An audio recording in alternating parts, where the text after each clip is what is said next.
How do you create great company culture? Stick on all the way to the end of this video. I have Josh Spurrell here. He is Canada's top business consultant. He's also the author of this book called The 100 Myths of Entrepreneurship versus the Chainsaw, in which Josh over the last 10 years has been compiling myths, things that us business owners, entrepreneurs, say to ourselves or believe, and that's what causes us to end up being in the 96 that fail. So if you don't want to end up in the 96, pay attention to this video and all the other ones in the playlist as well. Josh, today we're talking about company culture. And in fact, in your book here, you even quoted Peter Drucker, one of the most famous managers and also business owners. Culture eats strategy for breakfast. 43% of surveyed employees claim corporate culture was the main reason for their search of a new job. So let's talk about that. I mean, it's the second most popular reason that an employee is going to leave an organization.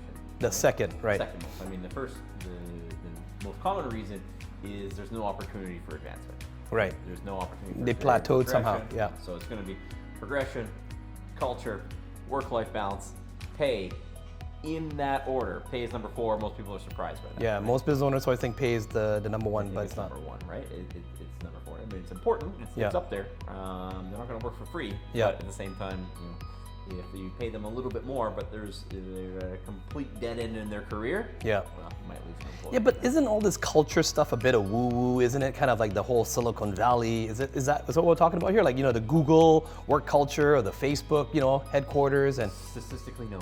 No, it's not that. Statistically, no. What is culture then? It really actually matters. Well, I mean, the Peter Drucker line, yeah. I love it and I hate it. Yeah, right? Yeah. Culture eats strategy for breakfast. Yeah. It's a great line and it's a worse line all at the same time. It's debatable, right? Yeah. Because he's right, but he gives a false expectation. Okay. Right? And so I think one of the the quotes, I think it's I think it was Zig Ziglar, it says, no one ends up on the top of Mount Everest by accident. That's right. You put that in the front of the chapter too. People do not wander around and then find themselves at the top of Mount Everest. Like, it just doesn't happen. There is a strategy to get there. So, yeah, if you have an organization with great culture, yeah, it will probably beat one that has great strategy. Right. Right? Because eventually the one with great culture will figure out the right strategy, they'll copy it, and they'll execute it better. That's right. They'll work together and, yeah. Because you're not going to keep that. But the problem is, how did you get that great culture to begin with? It didn't happen by accident. It was probably the result of strategy. Okay. It's like, what came first, the chicken or the egg, right? Yeah. It'd be great to start with culture, but that doesn't actually, that's not how it actually happens. So if you get everyone all hyped up and pumped up as a business owner, but you have no strategy as well too, you're 50%, you're missing 50% of the equation as well too. Well, how did you get all those good people there who were riled up to begin with, right? Yeah, that charm and good looks, I don't think that's it. Exactly, right? Yeah. And so, I think you don't end up on the top of Mount Everest by accident, right? Right. Okay, so let's start number 1 is how did you start recruiting these people? Yeah. Did you have a systematic way that you were trying to interview as many applicants as possible? Or did you just hire every time you had a glaring need and you were short a person, right? Yeah. You realize you need someone on Wednesday and you tried to hire someone for Monday morning. Yeah, right? A lot of tradespeople do that. They overbook, and then after that, oh shoot, I don't have enough contractors to actually fulfill the work. That's right. I mean, we show people in the Business Bootcamp how to do, why it's important to always be gathering applicants, right? To have a permanent ad that's always recruiting applicants. And you have it in your weekly calendar to always be interviewing people, right? That's right. In a group setting. In a group setting, right? Because it's just a numbers game. It's a Moneyball approach, right? Yeah. For example, us as an accounting firm, I don't want to see 8 applicants every single time I need to fill a position. Yeah. I want to see every single graduate of an accounting program in the entire metropolitan area, right? Right. Every single year, and pick the best out of them. Right. Small businesses, they often get, it's called the scummy pond water around the end, right? Yeah. You want the river of talent running through your business, right? Yeah. In order to do that, you can't hire when you need someone, right? The best applicants aren't always available when you need someone, right? Yeah. And so step 1, what's our process for gathering as many applications as possible? Okay.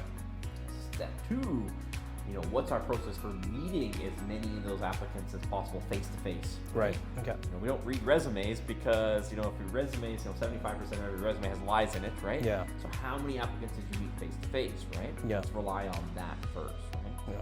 And so these are kind of the steps in increasing culture. Now you have them on the team, okay, and you have this idea for a great culture in your head, but when do you relay that message?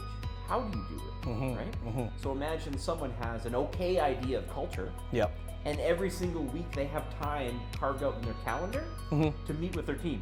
Right. And someone else has, the world's best, vision of culture. But they have no time to communicate that culture to their team. And they're not blocking it out as a regular schedule to meet with their team. That's right. And so it's like, culture, can eat strategy for breakfast, but chances are with no strategy, you'll never build that culture. Right. Right? And so you have to, start with the strategy to get that culture, and that culture, will then become kind of the snowball effect. Once you have that culture will find better strategies. That's right. Yeah. If you don't have a strategy to begin with, you're never going to end up with that, with that culture. Yeah. And so it starts right from day one. It's like, how do you get as many applicants as possible for your business? Yep. How do you meet as many of those applicants as possible? How do you spend as much time, with your new employees to onboard them and to train them, give them checklists and help them, one, right? How do you get that in there? So, people think like culture is some sort of woo-woo, esoteric, idea, and it's like you can count it. You can count it by the number of people. Companies like the big tech companies, like people think Google has a good culture. They want to work there. Yeah. Google gets 1 million applicants every single year. Right. Every single year, right? Yeah.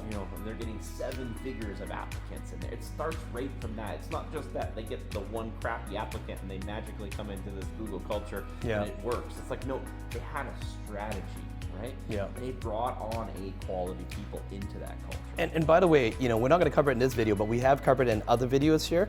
To even attract people, you need to have sales and, like you mentioned, the progression for growth.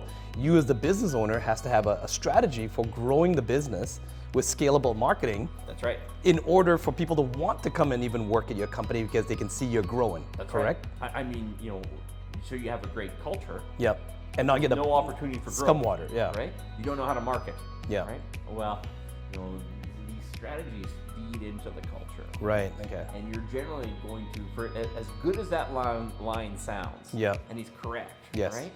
That good culture will eat strategy for breakfast because they'll find the best strategies, right? Yeah. You're not going to start with that with a new business line. You start with nobody. Yeah. You know what I mean? Or the couple crappy employees that you have now and you want to up-level, and that's why you're watching this video. That's right, yeah. And you're going to start with strategy, and that strategy will someday slowly increase the level of culture, until it gets to the point where the culture is so good that culture will go out and seek out good strategies without you.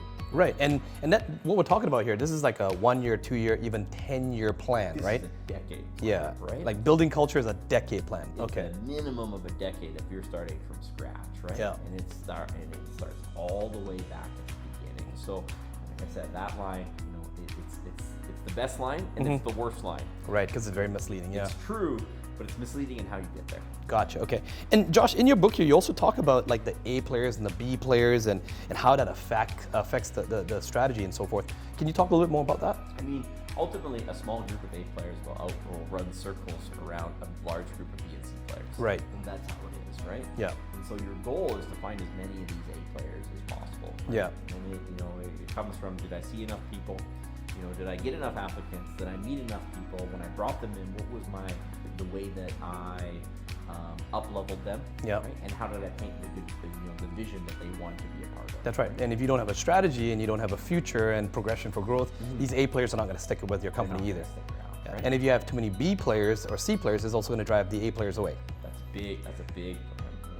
Businesses a lot of times, like good businesses, will have B players. Yeah. They will. They're Yeah. going to have B players. The goal is to not to get your A players weighed down with the C and D players. Right. These are, that's where it's trying to won and loss, right? Yeah. Everyone would love to have a team of 100 A players. Yeah. In reality, it's not that possible. But we hang on to the C and D players because we don't have a pipeline of new people coming in. So we try to hang on to that C or D player long, after we thought we should have fired them or let them go. You got it. Yeah. And Okay. that's gonna, really detract from those A players. So you got to remember, you can count this. Yeah. So the myth is that you can't count culture. You can count it. Right. count how many applicants you get, count how many interviews you do, how many people you meet face to face, count how many coaching sessions you have. It will directly impact your culture. That's right. It will directly. You can find key performance indicators that, you know, they're not exactly culture, but if you keep doing them, there's nowhere for the culture to go but up. Right.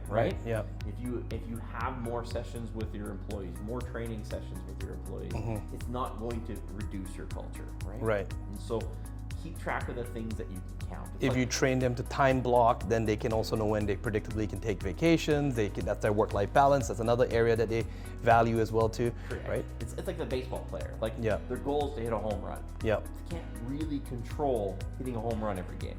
Yeah. What they can control is spending an hour every day in the batting cage. Right. That is within their control, right? Right. So the goal is to hit a home run. The goal is this, you know, unstoppable culture. Yeah. But it starts with little tiny steps that we can count along the way in getting there. Makes sense. Well, if this is your first time watching this video, Josh and myself do answer questions in the comments below. So if you wanted to find out more about this topic, do let us know in the comments below. We will answer it. And if it's a great question, we'll probably make another video. You can also pick up a copy of the book. We'll put the link in the description. Or if you'd like to come and meet Josh in person at the live bootcamp that he puts on a couple times a year, definitely do check that out, or send us an email to Spurrell at info@spurrell.ca. And with that, we'll see you in the next video.